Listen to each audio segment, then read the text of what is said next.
আচ্ছা, তাহলে what's the user value of different countries for a website or for marketing, তাই না? আচ্ছা, তাহলে আমি এই হাউস বায়ার রেনো দিয়ে যদি সার্চ দিই, হ্যাঁ, তাহলে আমি কিন্তু যারা বাড়ি কিনবে তাদেরকে আমি খুঁজতেছি রেনো ইউএসএ। অর্থাৎ আহ,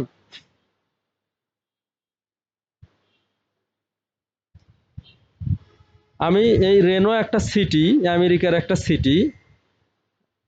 এখন এই সিটিতে যারা বাড়ি কেনে তাদেরকে আমি খুঁজতেছি বায়ার অথবা ক্লায়েন্ট খুঁজতেছি, তাই না? আচ্ছা, এই যে একটা স্পন্সর্ড মানে এটা বিজ্ঞাপন। গুগল বেসিক্যালি টু টাইপের লিস্টিং দেখায় অর্গানিক সার্চ রেজাল্টে। একটা হলো স্পন্সর্ড লিস্টিং আর একটা কি ফ্রি লিস্টিং। কয় টাইপের লিস্টিং গুগল দেখায়?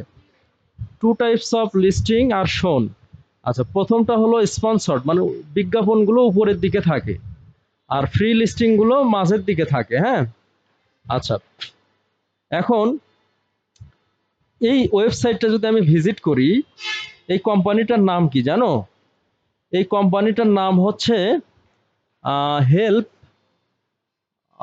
Helping you home buyers. এই কোম্পানিটার নাম কি? Helping you home buyers. Raihan অফিসে আছে, আসো। এখন এই কোম্পানিটাতে যদি আমি বাংলাদেশ থেকে ভিজিট করি, তাহলে এই কোম্পানির কাছ থেকে টাকা কেটে নিবে সর্বোচ্চ 5 থেকে 10 টাকা, 2 টাকাও কাটতে পারে। কারণ আমি ভিজিট করছি কোন দেশ থেকে? বাংলাদেশ থেকে। আবার ইন্ডিয়া থেকে যদি ভিজিট করি আরো 2-1 টাকা বেশি কাটবে। যদি সিঙ্গাপুর থেকে ভিজিট করি আরো 2-1 টাকা বেশি কাটবে, হয়তো 10 থেকে 15 টাকা।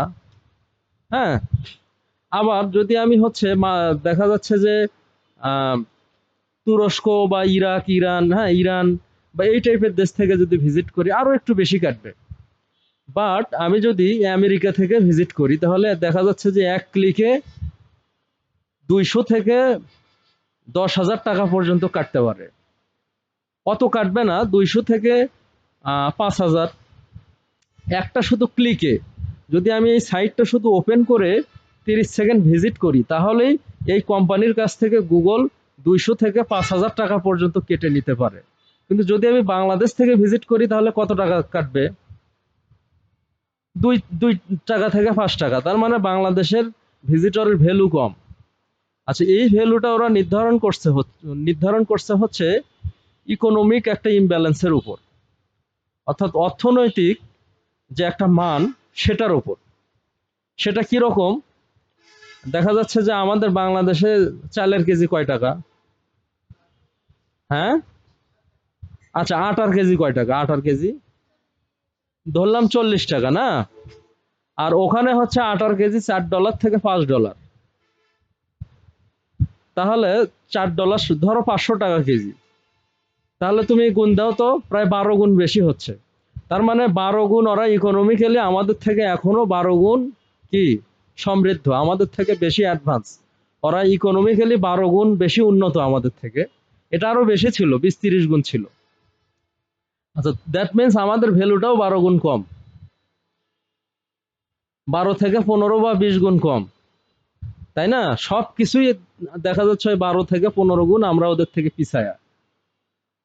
ঠিক আছে, এবং তুমি প্রোডাক্টের প্রাইস গুলো দেখবা, মোটামুটি যেগুলো কমন প্রোডাক্ট, চাল ডাল, হ্যাঁ, এগুলো আমাদের থেকে আমাদের দেশে যেটা, হ্যাঁ, তার থেকে 12 গুণ প্রাইস বেশি ওখানে। তুমি একটা চা খাবা, এখানে 5 টাকা, না? ওখানে একটা চার মূল্য হচ্ছে $1 মিনিমাম। $1 সমান কত? আচ্ছা, এইভাবে ওরা দেখা যাচ্ছে 12 থেকে 15 গুণ আমাদের থেকে বেশি উন্নত।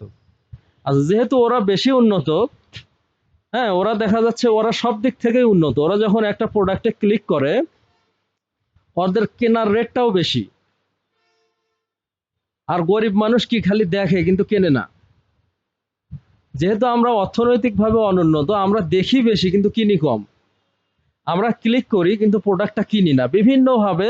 এই মানটা, ইউজারের যে ভ্যালুটা, এটা আসলে কান্ট্রি ওয়াইজ ভ্যারাই করে। কারণ দেখা যাচ্ছে গরিব মানুষ তারা ভিজিট করে বেশি, কেনে কম। তারপরে আবার দেখা যাচ্ছে ইকোনমিক্যালের অ্যাসপেক্টের একটা ব্যাপার আছে। হ্যাঁ, আচ্ছা, আবার আমরা যদি অ্যাডসেন্স করি, যদি আমি বাংলাদেশে ভিজিটর টার্গেট করি, তাহলে আমি 1 ক্লিকে পাবো কত? 1 টাকা থেকে 10 টাকা। আবার যদি সেম কাজটাই করি, আমি যদি আমেরিকার ভিজিটর টার্গেট করি, বা ইউকের ভিজিটর টার্গেট করি, বা কানাডা ফ্রান্সের ভিজিটর টার্গেট করি, তাহলে 1 ক্লিকে আমি 100 থেকে 500 টাকাও পেতে পারি। কারণ কি? তাদের কেনার রেটিংটা বেশি, ইউজারের ভ্যালুটা বেশি। তারা যখন বিজ্ঞাপন দেখে, 10টা বিজ্ঞাপন দেখলে একটা দুইটা প্রোডাক্ট কেনে, আর আমরা দেখা যাচ্ছে 500 বিজ্ঞাপন দেখলেও একটা প্রোডাক্টও কিনি না। ঠিক আছে? এই, তাহলে এটাকে বলা হচ্ছে ইউজার ভ্যালু। এটাকে কি বলা হচ্ছে? User value. তো এই ইউজার ভ্যালুটা কান্ট্রি ওয়াইজ ভ্যারাই করে। কি করে? কান্ট্রি ওয়াইজ ভ্যারাই করে।